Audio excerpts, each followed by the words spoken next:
All right, so to help out the feet, you're going to want to release the hips so that the feet and the core can engage properly.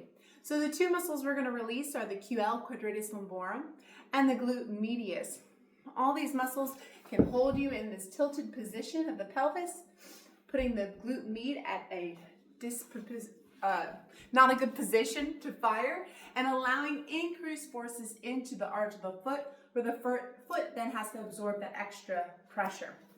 So you're going to get your lacrosse ball, and to find the QL, you're going to have your hands at your hip line above your hip crest, above the pelvis.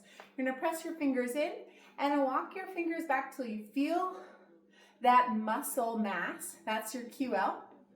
You're going to place the ball right on that area, and you're going to lay on your side at a gentle angle. Sometimes you might find that laying on your side at that angle might not be enough pressure. In that case, you can take your block or a book so it's not so high and lay over that ball on that spot above your pelvis. Slightly lean back and find that really tender spot and see if you can breathe into it. You can hold this for about a minute or so as it releases and relaxes. Think about engaging your pelvic floor, your inner core, that gentle tuck of the tailbone by using that core TA bracing for 10 seconds, and then just relax or just hold pressure over this. Now, if you're using a block or a book, know that you are putting a lot of pressure into the pelvis, and so you don't want to be in that position for too long, especially if it starts to not feel like it's releasing. Once you've released that muscle, go ahead and move on. Check both sides, of course. Move on to your glute med. Your glute med is one of your gluteus muscles. It attaches to the top of your pelvis, your hip crest, and at the greater trochanter of your femur, the hip joint. So between those two, and it fans out. Sometimes we can be tighter in the front of that glute med, sometimes we can be tighter in the posterior fibers. So take your hand right above your hip joint. When your fingertips reach, you don't want to be on the bone, it's going to be right in the middle of that hand. You're going to lay over that ball. Usually your glute med and your QL work in opposition, so if you feel like your QL is really tight on one side, the opposite glute med is most likely going to be tight. And just go ahead and lay over that ball and just work yourself finding those tender spots, either in the most posterior spot, or maybe you want to lean a little bit more forward. Getting the anterior areas, you're really looking for those tender areas that really start to talk to you. Woo. The anterior area tends to be that one in the glute med. And just hold pressure over that. As you relax, you might feel sensations down the leg, and that's okay. You don't want to be on the bone, but in the muscle. Sometimes muscles can refer into other areas. Once you've released these muscles on both sides, or those areas that tend to be the most tight, to reactivate and engage your glute med, you're going to grab your band. You're going to tie the band around your knees above the kneecaps. Tie them with your legs together. We're going to go into a squat. You're going to step yourself hip width apart.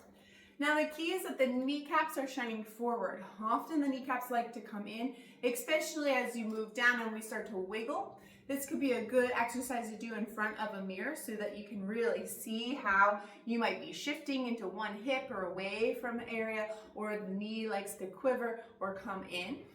And I want you to think about rotating the legs out instead of just pressing out, because if we're just pressing out, we're going to be rolling onto the outside of our feet. I want you to think about screwing your feet straight down into the ground, getting that rotation from the hips, kneecaps face forward, zip up on that pelvic floor.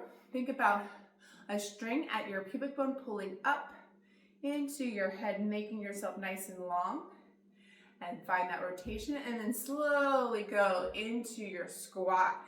Really watching yourself, if you can, even in your phone, going as low as you can while still maintaining that core and slowly pressing straight down into the floor. Again, really making sure that knee doesn't come in, going down, feeling that core really engaging, pressing straight down into the floor as you rise up, squeezing at the glutes. Sometimes we like to just drop forward in the top. Keep that core nice and strong.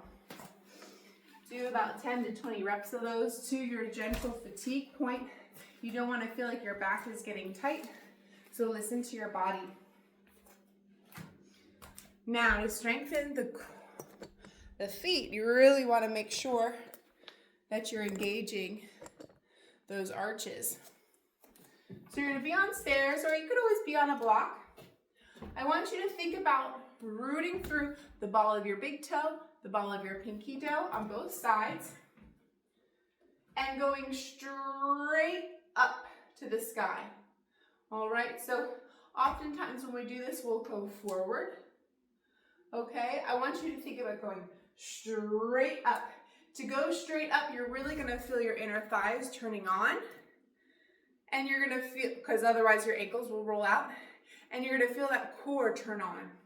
If you don't feel those muscles firing, just to stabilize as you're rising up, you might be leaning forward. So think about going straight up and come down nice and control, letting the heels go as low as they can.